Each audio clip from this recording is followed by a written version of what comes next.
to do this type of fast, they don't just register as lacking meal, they register as self-denial. And God works stronger with men that can deny themselves for a long period. And that's why during the fast, unakula waru. It's 10 a.m. and you're saying God understands, taking porridge. Elijah did that fast. Jesus did that fast. You see, there are people presenting themselves here 40 days. They know what they are doing. Because once you do that for that period of time, it becomes like a law. It becomes a principle in the spirit. And it's very hard to break it.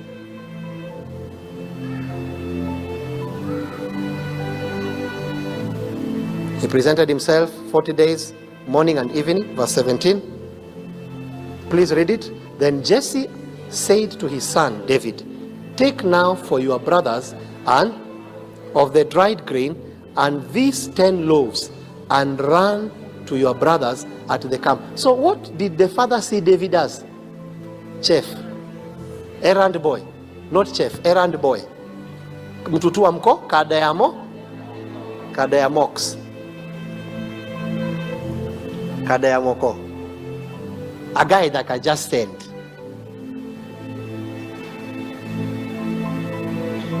Keep going. And carry these 10 cheeses to the captain of their thousands, and see how your brothers fare, and bring back news to me. Keep going. Now Saul and they and all the men of Israel were in your life. You must leave what only affects you for what will affect nations. It's no longer about you. And you must discern those seasons where you prosper for you and the season where you prosper for God's glory. And as much as David has a good job, he's keeping sheep, it was no longer time for sheep. Now you will understand that there are seasons in your life where the season will reject you, but it will look as if you are going backwards. You're not going backwards. God can make you fired, because the season to tend sheep is over. Can you tell your neighbor, discern the moment? You know, Kenya, we're in a season whereby there is a lot of noise. People are now becoming pin of the king. So many things, noise. Let me tell you, in the middle of the noise, forget the noise. There is nowhere all those people are going. Guarantee you, we will stand here in 2027. There is nowhere they are going. The noise. You know, Satan likes shouting so that in the shout you can be confused. Noise. God's voice is still. It can even be very faint. But when he speaks, all heaven glories with him. Everything in heaven journeys with that word that he has spoken. And David rose early in the morning and left the sheep and took his things and went to see as Jesse had commanded him. And he came to the camp as the army was going out to fight, and shouted and shouting for the battle. Keep going. For Israel and the Philistines had drawn up in battle array, an army against army. Keep going. And David left his supplies in the hand of the supplier keeper. There are things you must leave in this season. If you are going to fight for God, you are too heavy. Forgive. Become light so that it's easier to swing. But you are too heavy.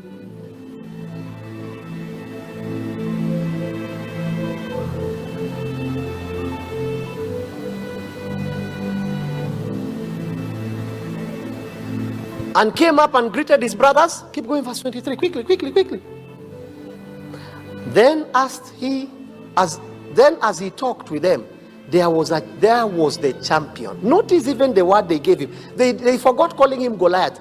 It means he had won so much that he has been given the rank of a champion. Satan has champions. There are people that frontier his will and they are here.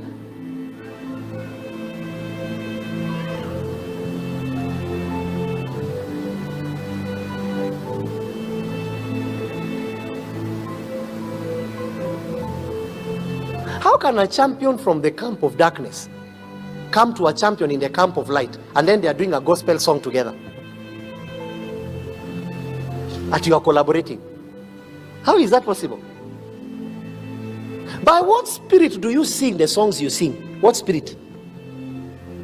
That a champion can come from the wicked world singing ladies and panties, and then you come from lifting holy hands, and then you come together, enter the studio, and you champion a sound.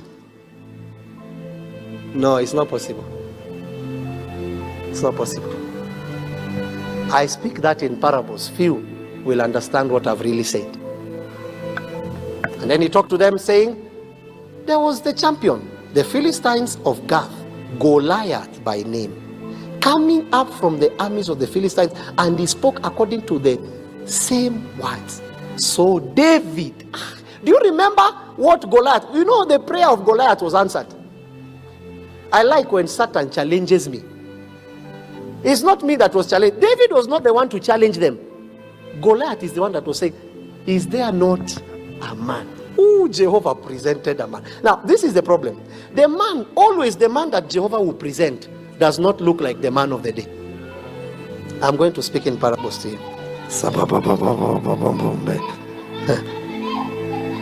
man Jehovah will present in the nation of Kenya will not look like the man. In fact, in parables I speak to you, he comes from tending sheep.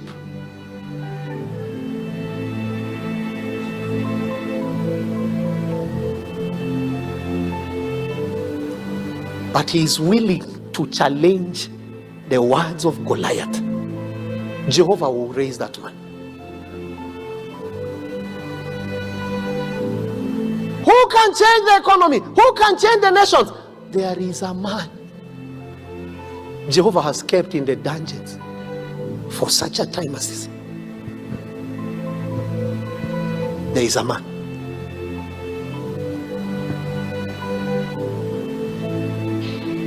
Concerning Kenya, there is a man. Concerning Tanzania, there is a man. Concerning Africa, there is a man. A lot of things in this season will be challenged.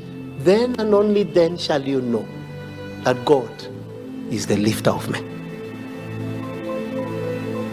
That's all I can say. Coming up from the army of the Philistines, and he spoke according to the same word. So David had them. Ask your neighbor, when do you plan to be David? When do you plan? Satan has been speaking in your family, and there is no one to hear. Everyone is afraid. God calls you to fight poverty. You are afraid because your father never fought it. God calls you to raise your generation. You are afraid because everyone that came against Goliath went down. David, have you heard what Goliath says against the armies of God? There is what I call a spiritual anger that comes on a man that fights for God. He will challenge any status quo. And if we live, God be praised. We die, we die. What is it about life? What is it? But Jehovah will not suffer that his prophets will be brought to shame. So David had them. Lastly, verse 24. And all the men of Israel, what did they do? When they saw, wait, do you remember the question? You are not getting it. What was the question? Is there not a man? Jehovah presented a man. God is looking for a man. If things will be right in this nation, or rather if things will be right in the world, it will take some men. That's why when Jesus came, the first thing he did, he called men. Today you are seated there listening to me because of men. Not just Jesus. The men that Jesus commissioned his ministry.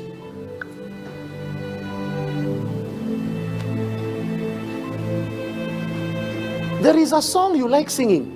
I apologize to God. I hope I remember that song.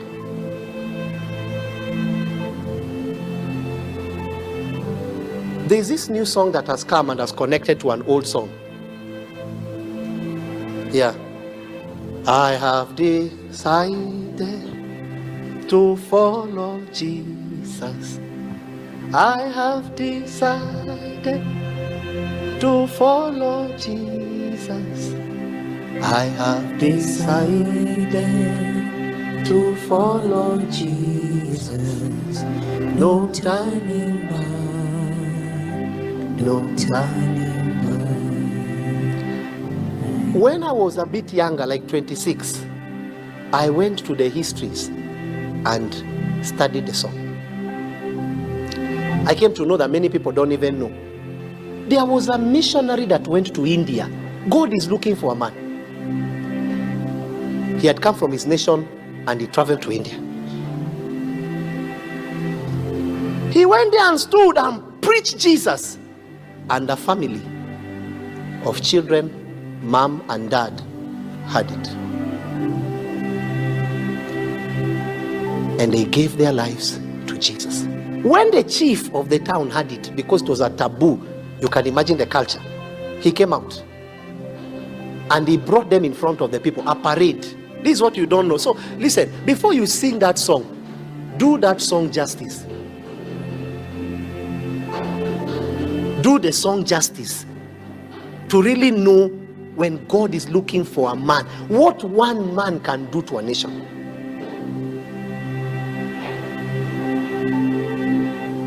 Kenya just needs a man, not men. Forget political backgrounds. These things are nonsense. Kenya just needs a man. God did not say, where are the men? He just presented a man. Are you the one? And when he preached, they were called and they were told, deny Jesus or die. This, you know, when I was reading, I used to read a lot, and I still do, but I used to read a lot when I had more time. This is what you don't know, many of you, and some maybe do. When he rejected, they brought the sons, the children, and they took arrow and pointed at their hearts and released it. And the father was watching. And the children were bleeding. And he was looking at them. And he says, deny Jesus! He says, no turning back. No turning back. I have decided to follow Jesus concerning Kenya.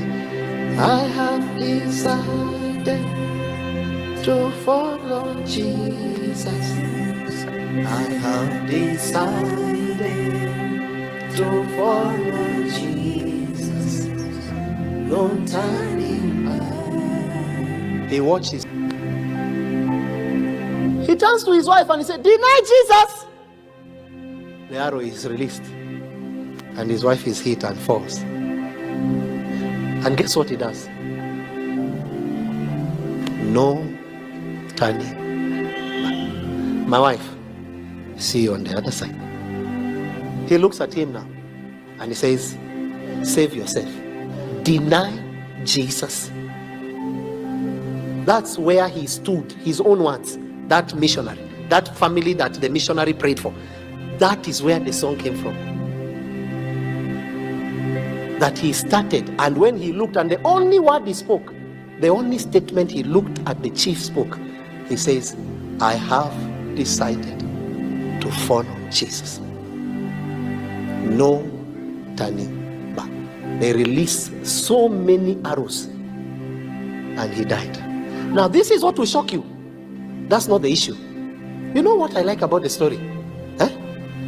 All the people that killed him, they went and sat and said, how can a man lose his children and his wife and lose himself?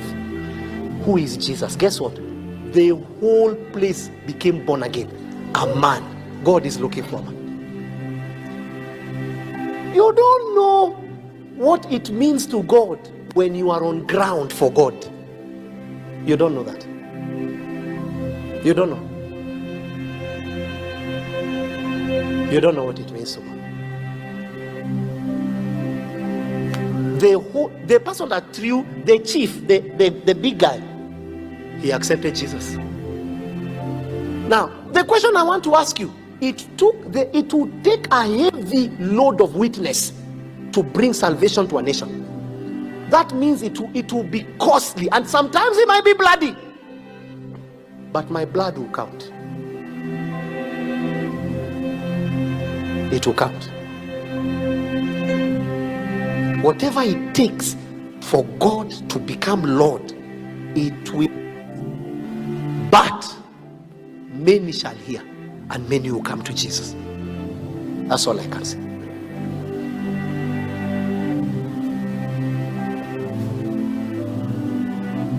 Jesus, Jesus, my love, I want to make you smile. I want to bless